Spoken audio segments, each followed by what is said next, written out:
एकनाथ शिंदे मला भेटून म्हणाले होते की जितेंद्र हे खास तुझ्यासाठी असा दावा जितेंद्र आव्हाडांनी केला असून या दरम्यान त्यांनी राज्याचे उपमुख्यमंत्री अजितदादा पवार यांच्यावर सुद्धा मोठा टोला लगावला। शिवसेनेप्रमाणेच राष्ट्रवादी काँग्रेसमध्ये काही महिन्यांपूर्वी पडलेल्या फुटीमुळे दोन वेगळे गट आणि त्यानुसार एकमेकांवर आरोप प्रत्यारोपाचं राजकारण रंगल्याचं चित्र पाहायला मिळतंय। अजित पवार गट विरुद्ध शरद पवार गट हा वाद आता न्यायालयात आणि निवडणूक आयोगाबरोबरच विधानसभा अध्यक्षांसमोर गेला असून त्यावर 31 जानेवारीपर्यंत निकाल देण्याचे निर्देश न्यायालयानं राहुल नार्वेकरांना दिलेत।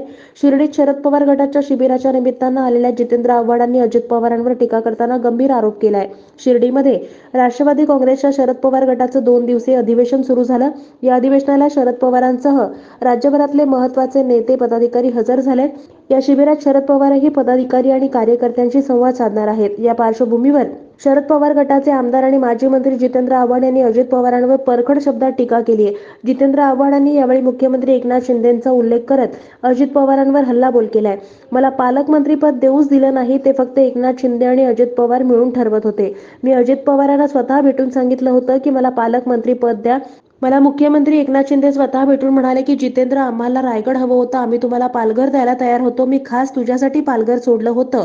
पण ते म्हणाले अजित पवार कुठल्याही परिस्थितीत रायगड सोडायला तयार नाहीत, रायगड त्यांना अदिती तटकरेंना द्यायचंय असं जितेंद्र आव्हाड माध्यमांना म्हणाले। दरम्यान कोरोना झाल्यानंतर 2 तासात आपलं पालकमंत्रीपद काढून घेण्यात आलं असं जितेंद्र आव्हाड म्हणाले। माझा प्रश्न त्यांना तेवढाच होता की मी काही ज्येष्ठ मंत्री नाही, मी या पक्षाचा कार्यकर्ता नाही। मला कोरोना झाला आणि 2 तासात तुम्ही पालकमंत्री पदावरून काढता, त्यानंतर कोरोना झालेल्या किती जणांना काढलं तुम्ही?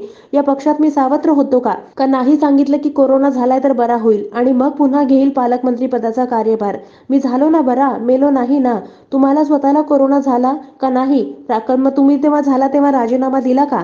मंत्रिमंडळातल्या अनेक सहकाऱ्यांना कोरोना झाला, मग त्यांचा राजीनामा तुम्ही का नाही घेतला? एकट्या जितेंद्र आव्हाडांचाच राजीनामा का घेतला? अशा शब्दात जितेंद्र आव्हाडांनी अजित पवारांना लक्ष्य केलंय।